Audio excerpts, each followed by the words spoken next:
Okay, अब यहाँ पे हम physical properties of the period 3 oxides वो देखेंगे कि इनकी फ़िज़िकल प्रॉपर्टीज़ क्या हैं, फिर नेक्स्ट में उनके केमिकल प्रॉपर्टीज़। तो फर्स्ट ऑफ ऑल ऑक्साइड्स का डेफिनेशन ये होगा कि binary compounds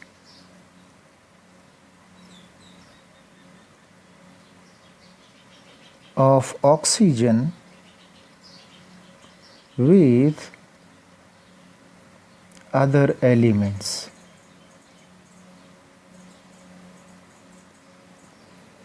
Binary means composed of two elements जिसमें एक लाजमी तौर पे ऑक्सीजन होगा और दूसरा कोई भी एलिमेंट हो सकता है। तो इन किस्म के कंपाउंड को हम कहेंगे ऑक्साइड्स।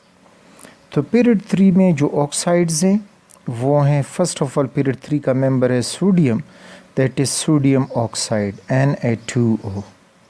अगला इसमें मैग्नीशियम ऑक्साइड MgO। नेक्स्ट इसमें आपको मिलेगा Al2O3 एल्यूमिनियम ऑक्साइड। फिर जो है वो सिलिकॉन डाइऑक्साइड। उसके बाद आपको मिलेगा सल्फर जो है phosphorus P4O10 phosphorus penta oxide, और दूसरा है P4O6 phosphorus try oxide. The next is sulphur. Sulphur trioxide भी होता है और सल्फ़र डाइऑक्साइड भी होता है। इसी तरह क्लोरीन के कई ऑक्साइड्स मौजूद हैं, लेकिन हमें जो इधर स्टडी करने को मिले हैं that is Cl2O7 dichlorine hepta oxide, और दूसरा जो है Cl2O डाइक्लोरीन मोनो ऑक्साइड, जबकि आर्गान किसी किस्म की ऑक्साइड नहीं बना था। तो ये वो पीरियड 3 वाले ऑक्साइड्स हैं। अब इसमें ये याद रखें कि ये जो दो किस्म के ऑक्साइड बना रहे हैं ये पीरियड 3 के आखिर वाले के एलिमेंट्स, तो इनमें जो ऊपर वाले रो हैं इनमें इन एलिमेंट का हाईएस्ट ऑक्सीडेशन स्टेट है, और जो लो रो है तो इनमें इनका लोअर ऑक्सीडेशन स्टेट है। यानी फॉर एग्ज़ाम्पल कैसे, ये जो P4O10 है तो इसमें फास्फोरस जो है वो +5 ऑक्सीडेशन स्टेट रखता है। SO3 में सल्फ़र जो है वो +6 ऑक्सीडेशन स्टेट रखता है, और यहाँ पे जो है +7 क्लोरीन का ऑक्सीडेशन स्टेट है। लोअर रो में जब आप देखोगे तो इधर फास्फोरस +3 ऑक्सीडेशन स्टेट में है, सल्फ़र जो है वो +4 ऑक्सीडेशन स्टेट में है, और यहाँ पे क्लोरीन जो है वो +1 ऑक्सीडेशन स्टेट में है। तो इस तरह से ये भी पूछा जा सकता है कि फास्फोरस का हाईएस्ट ऑक्सीडेशन स्टेट ऑक्साइड कौन सा है, लोवेस्ट कौन सा है, या गिवन में से जो क्लोरीन के ऑक्साइड्स हैं किस में +7 ऑक्सीडेशन स्टेट मौजूद है। तो इस किस्म के क्वेश्चंस को सॉल्व करने के लिए आपको ये चीज़ें याद होनी चाहिए। तो ये था इंट्रोडक्शन जो हमें मुख्तलिफ ऑक्साइड्स मिलते हैं ऑफ पीरियड 3 के।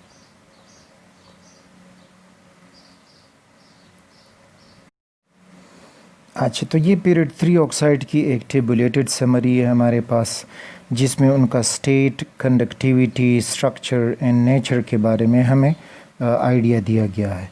तो looking at the sodium oxide जो फर्स्ट वन है, तो वो सॉलिड स्टेट रखता है रूम टेम्परेचर पे। कंडक्टिविटी वो मोल्टन फॉर्म में या सॉल्यूशन फॉर्म में गुड कंडक्टर है, और इसका स्ट्रक्चर जो है वो जाइंट स्ट्रक्चर है। जाइंट मीन कि ये आयोनिक क्रिस्टल है, और इसमें एक आयन दूसरे आयन से जुड़ के एक बड़ा सा स्ट्रक्चर बना जाते हैं जिसको जाइंट स्ट्रक्चर कहते हैं। सिमिलरली नेचर जो है उसका बेसिक है। क्यों है बेसिक, आगे डिटेल से समझेंगे। इसी तरह मैग्नीशियम ऑक्साइड के कॉलम में आप देख सकते हो उनकी स्ट्रक्चर, स्टेट, स्ट्रक्चर और कंडक्टिविटी वगैरह। एल्यूमिनियम ऑक्साइड दे सकते हो एंड ऑल अदर्स। तो ये उनकी एक टेबलेटेड समरी है जिससे आप एक ग्लैंस में देख के याद रख सकते हो कि हाँ ये तो लिक्विड था, ये गैस था, ये सॉलिड था, एट्सेट्रा।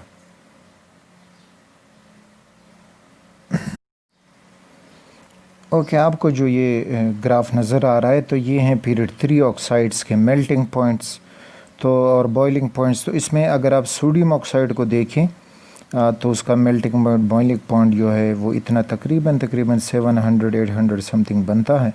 फिर जाके मैग्नीशियम ऑक्साइड बढ़ जाता है, एल्यूमिनियम ऑक्साइड का फिर कम हो जाता है, सिलिकॉन डाइऑक्साइड, और फिर मज़ीद जो बाकी हैं वो मज़ीद कम हो जाते हैं।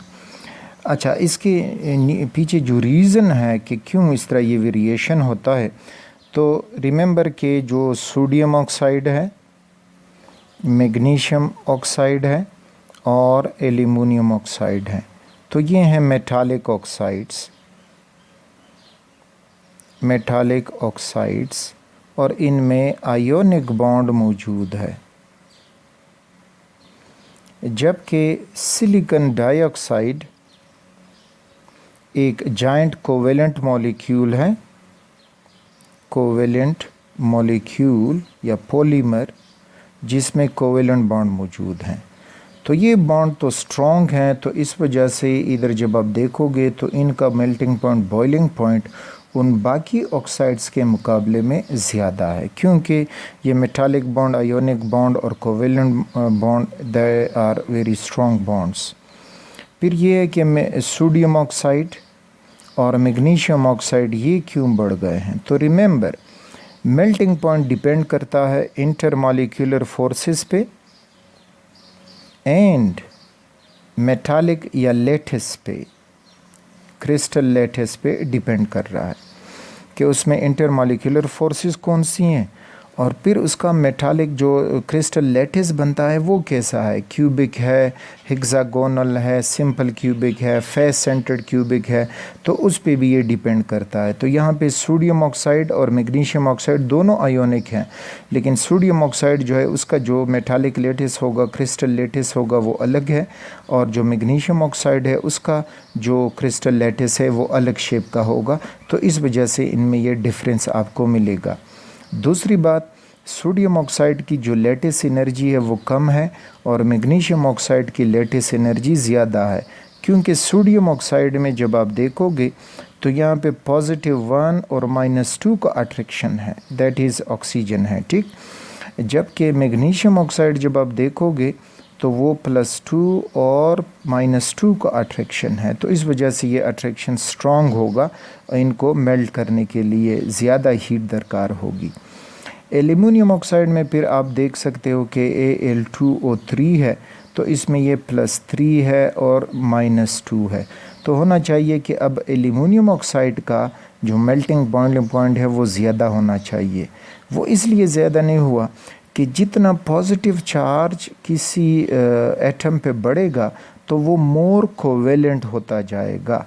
तो इस दौरान एल्यूमिनियम ऑक्साइड जो है it is more covalent compare to magnesium oxide and sodium oxide. तो फिर इन कंडीशन में कोवेलेंट बॉन्ड जो है वो वीक पड़ जाता है कंपेयर टू आयोनिक बॉन्ड। तो इस वजह से एल्यूमिनियम ऑक्साइड जो मोर कोवेलेंट नेचर रखता है तो उसका जो मेल्टिंग पॉइंट है वो कम हो जाता है। नेक्स्ट जो सिलिकॉन डाइऑक्साइड है ये प्योर कोवेलेंट मॉलिक्यूल है और कोवेलेंट बॉन्ड की स्ट्रेंथ की वजह से उसका ये मेल्टिंग पॉइंट, बॉइलिंग पॉइंट हमें मिल रहा है।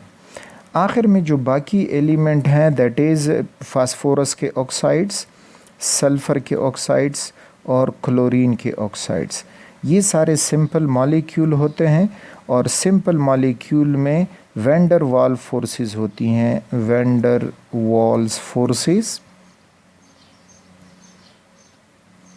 यानी वैन डर वाल्स फोर्सेस में हाइड्रोजन बॉन्ड शामिल है, हाइड्रोजन बॉन्डिंग, डाइपोल फोर्सेस शामिल हैं और लंदन डिस्पर्शन फोर्सेस शामिल हैं। अब इनमें तो सारे जो हैं यानी फास्फोरस है, सल्फ़र है, क्लोरीन है, इनमें कोई नाइट्रोजन, ऑक्सीजन या फ्लोरीन नहीं है, तो हाइड्रोजन बॉन्ड तो इनमें एग्जिस्ट नहीं करेगा। लेकिन फिर भी इनमें जो पोलर हैं तो उनमें डाइपोल फोर्सेस होंगी और जो नॉन पोलर हैं तो उनमें लंदन डिस्पर्शन फोर्सेस होंगी। तो इस वजह से इनका मेल्टिंग पॉइंट, बॉइलिंग पॉइंट बाकी 4 ऑक्साइड के मुकाबले में कम होगा और फिर इनमें आपस में मुकाबला करेंगे तो जो डाइपोल फोर्सेस रखता है तो उसका जो मेल्टिंग पॉइंट है, बॉइलिंग पॉइंट वो ज़्यादा होगा। जो लंदन फोर्सेस रखता है तो उसका मेल्टिंग पॉइंट, बॉइलिंग पॉइंट कम होगा, क्योंकि ये जो हैं these are weak forces compare to metallic bond, ionic bond या कोवेलेंट बॉन्ड। तो इस वजह से इनका मेल्टिंग पॉइंट, बॉइलिंग पॉइंट हमें कम मिलेगा। इन ऑक्साइड्स की इलेक्ट्रिकल कंडक्टिविटी, तो रिमेंबर इलेक्ट्रिकल कंडक्टिविटी दो चीज़ों पे डिपेंड करता है कि उसमें आयंस बने इन मोल्टन स्टेट और सॉल्यूशन स्टेट, तो वो कंडक्टर होगा। और दूसरा, अगर कोई किसी भी स्टेट में हो लेकिन उसमें फ्री इलेक्ट्रॉन्स हों तो फिर वो कंडक्टर होगा। तो इनमें जो सोडियम ऑक्साइड है Na2O, मैग्नीशियम ऑक्साइड है और एल्यूमिनियम ऑक्साइड है, so they are ionic in nature. Silicon dioxide, phosphorus के ऑक्साइड P4O10, P4O6 वगैरह, सल्फ़र डाइऑक्साइड Cl2O7 एट्सेट्रा, ये बाकी ऑक्साइड, ये जो हैं these are covalent molecules.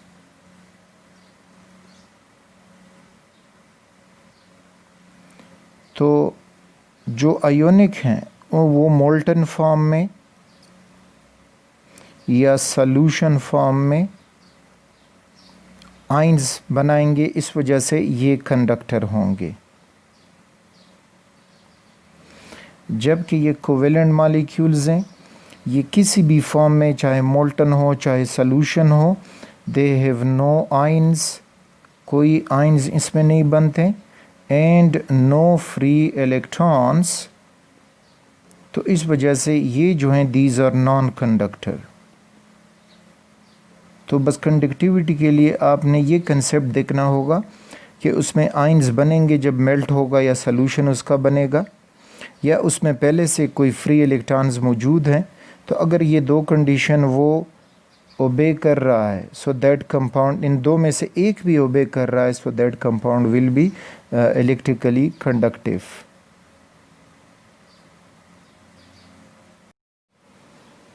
Acid-base behavior of the period 3 oxides. Okay, acid-base behavior, आगे अब हम डिटेल से समझेंगे। First of all, basic oxide,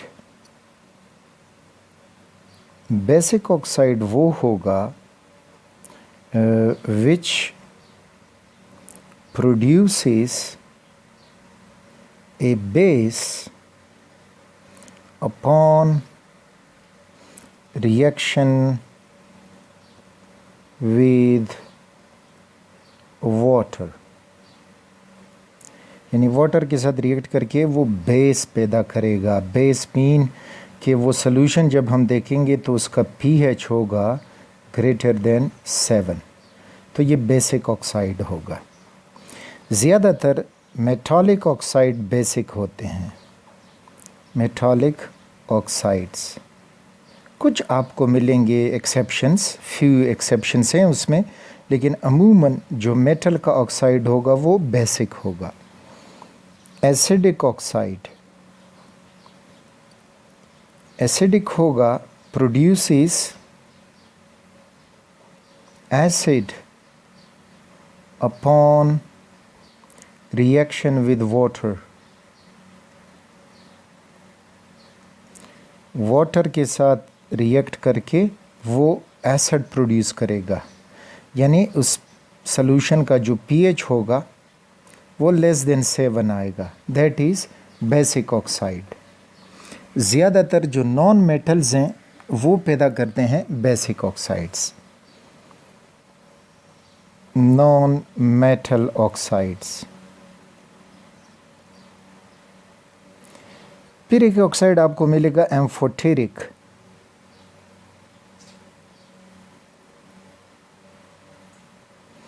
amphoteric oxide, एम्फोटीरस से ये वर्ड निकला है। एम्फोटीरस मीन्स बोथ, मीन्स कि ये दो एक्ट करेगा, एज ए एसिड भी अपना रिएक्शन शो करेगा, एज ए बेस भी अपना रिएक्शन शो करेगा। उसके सामने हम एसिड लाएंगे तो ख़ुद को बेस बना देगा, और अगर उसके सामने हम बेस ले आएँ तो ख़ुद को एसिड बना देगा, तो इस किस्म के ऑक्साइड को एम्फोटेरिक ऑक्साइड कहेगा। अब इस एम्फोटेरिक ऑक्साइड में कुछ मेटल ऑक्साइड्स भी मौजूद हैं जो एम्फोटेरिक हैं, और कुछ नॉन मेटल ऑक्साइड्स भी मौजूद हैं जो एम्फोटेरिक हैं। तो amphoteric oxide acts both as acid and base। तो अब हम इन डेफिनेशंस या कॉन्सेप्ट्स को देखेंगे कि जो पीरियड 3 ऑक्साइड्स हैं उनमें कौन जो है वो एसिडिक है, कौन बेसिक है, कौन जो है वो एम्फोटेरिक है।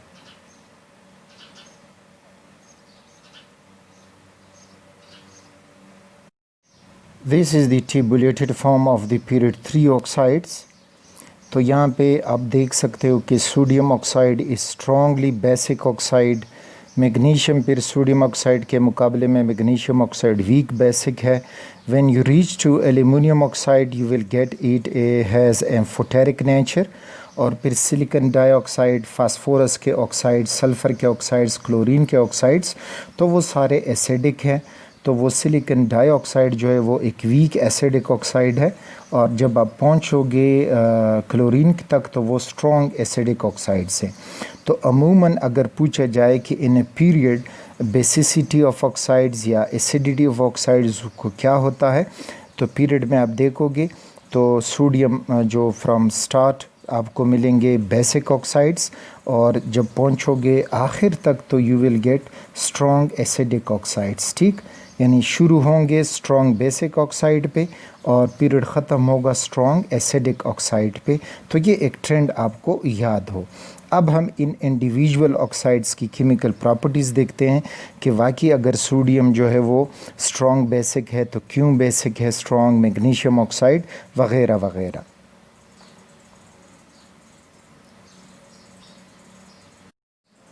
तो सोडियम ऑक्साइड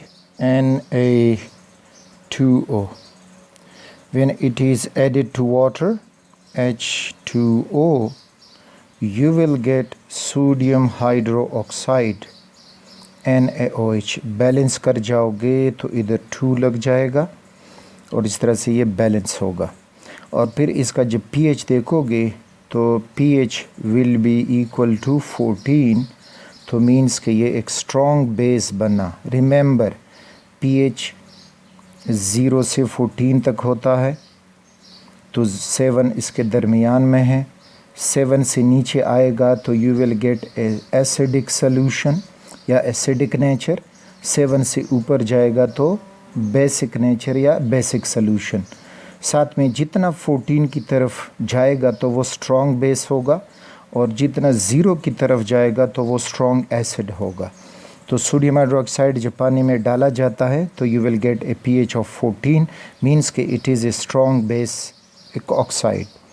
अच्छा, फिर एसिड बेस जब भी मिल जाते हैं, ये सपोज़ हुआ एसिड और बेस, तो इनका रिएक्शन भी होगा, सॉल्ट बनेगा, और कुछ रिएक्शन में वाटर भी साथ में बन जाएगा।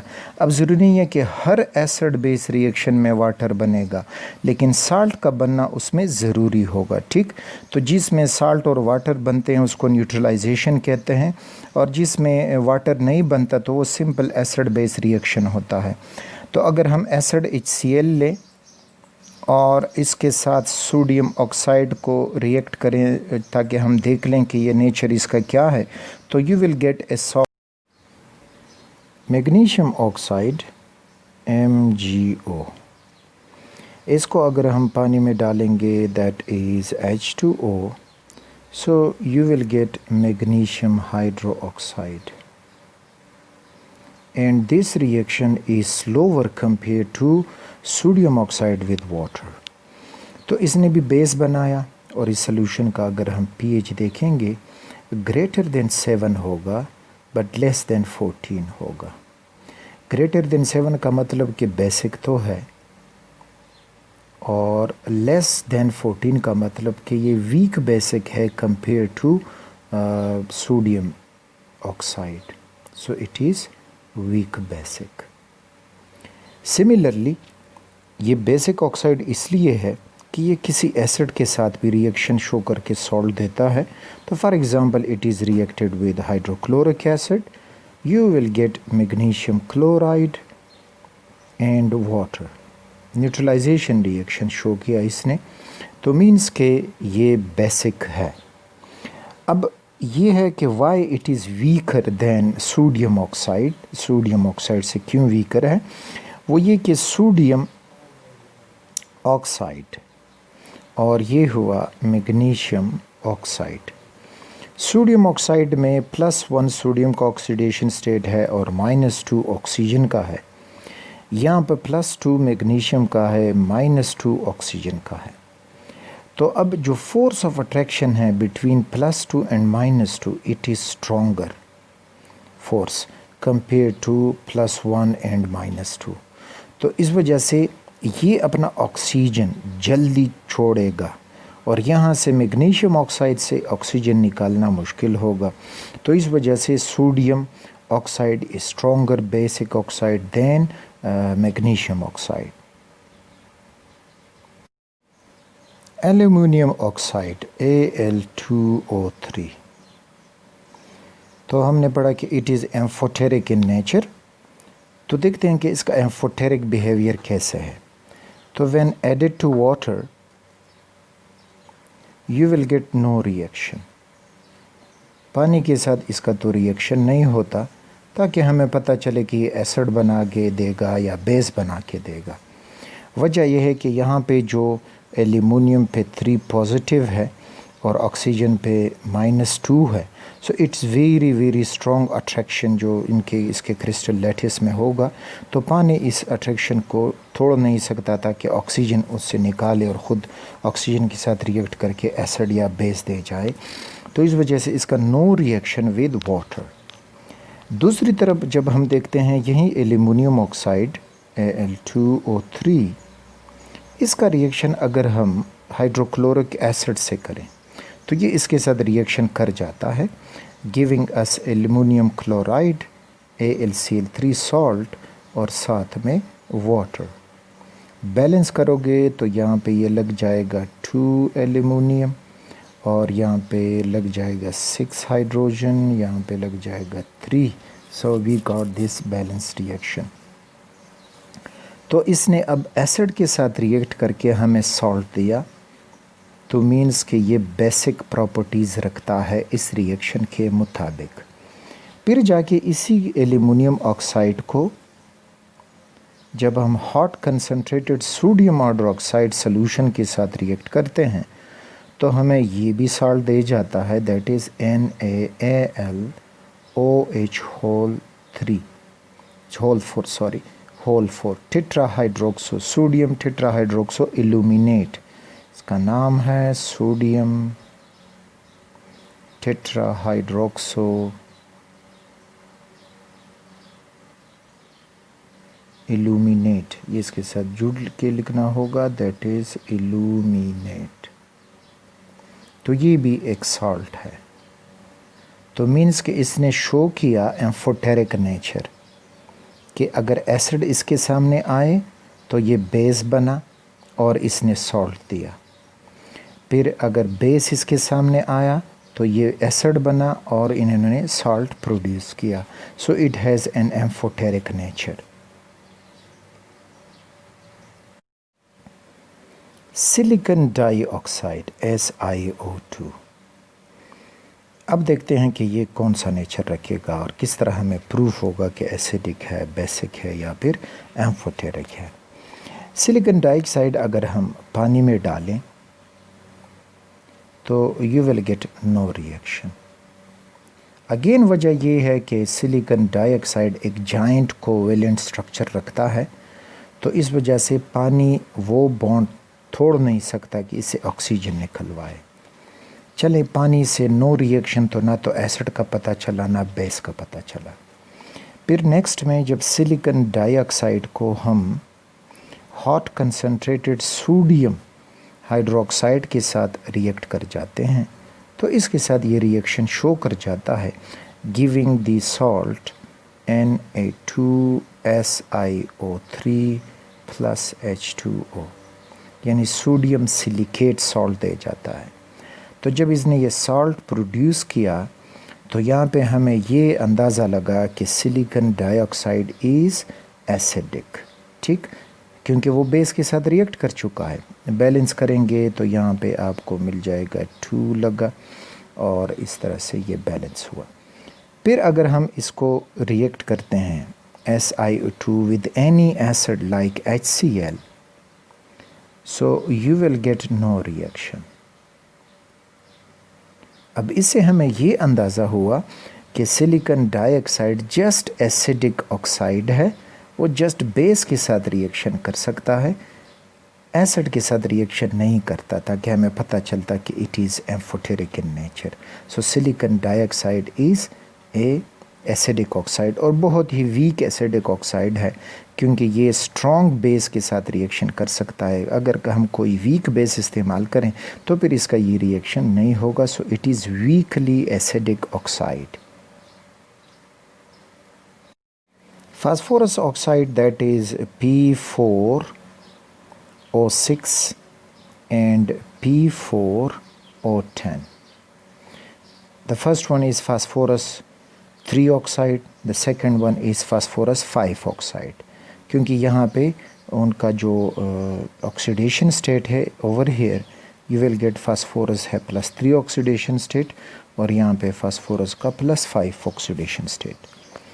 अच्छा, अब P4O6 पानी के साथ रिएक्शन करके P4O6 पानी के साथ रिएक्शन कर जाता है, giving us H3PO3, that is phosphorus acid, phosphorus acid.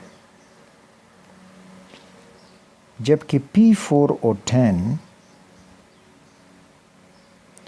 ये बहुत वायलेंट रिएक्शन करता है पानी के साथ, giving us H3PO4, that is phosphoric acid.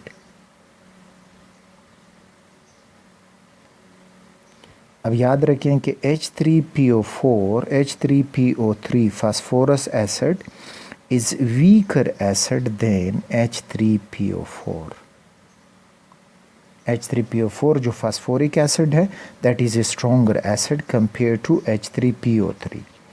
तो एक पॉइंट यहाँ पे याद रखें कि जितना पॉजिटिव ऑक्सीडेशन स्टेट किसी एलिमेंट का ज़्यादा होगा तो उसकी ऑक्साइड की एसिडिटी भी ज़्यादा होगी, यानी positive oxidation is directly proportional to acidic nature. ये पूछा जा सकता है कि phosphorus penta oxide, phosphorus trioxide, तो इसमें कौन सा जो है वो मोर एसिडिक ऑक्साइड होगा। तो रिमेंबर, जितना पॉजिटिव ऑक्सीडेशन स्टेट बढ़ेगा तो वो उसका ऑक्साइड वो होगा मोर एसिडिक इन नेचर।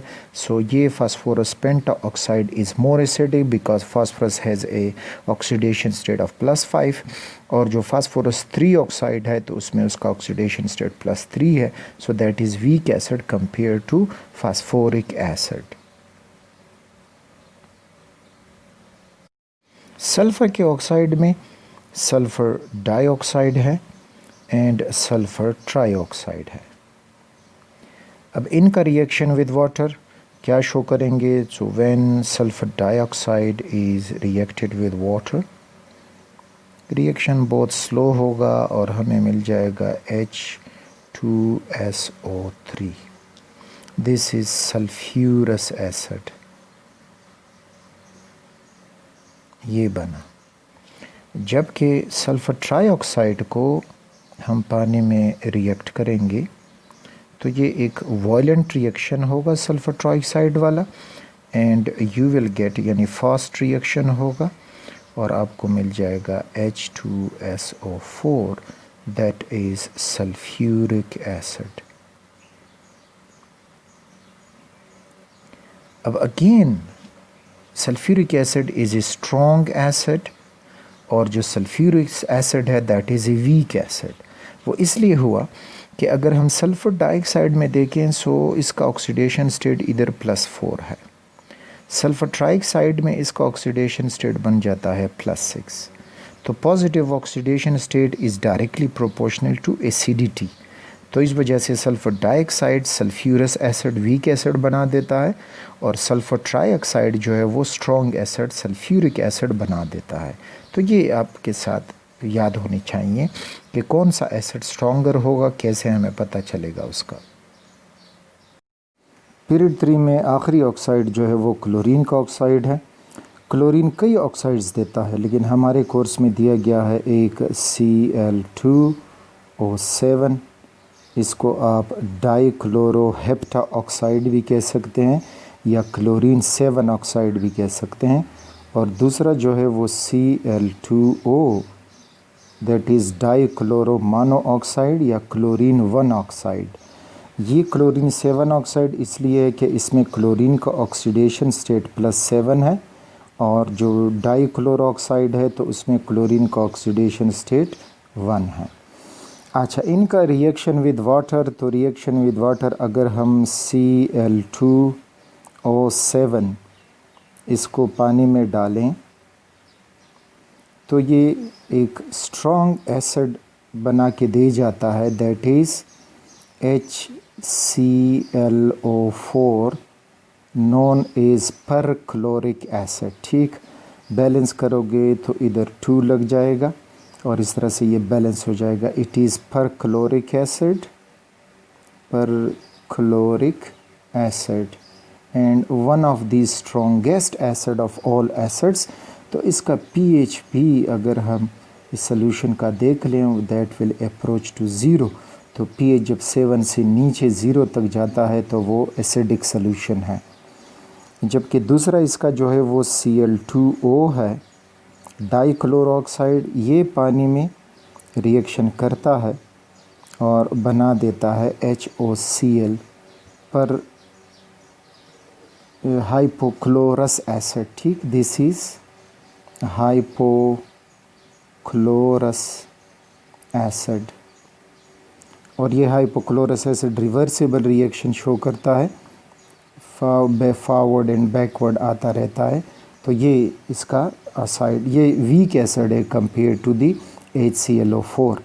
तो ये हाइपोक्लोरस, और हाइपोक्लोरस एसिड फिर सनलाइट की मौजूदगी में अनस्टेबल भी होता है, टूट जाता है HCl दे के और साथ में नेसेंट ऑक्सीजन दे जाता है।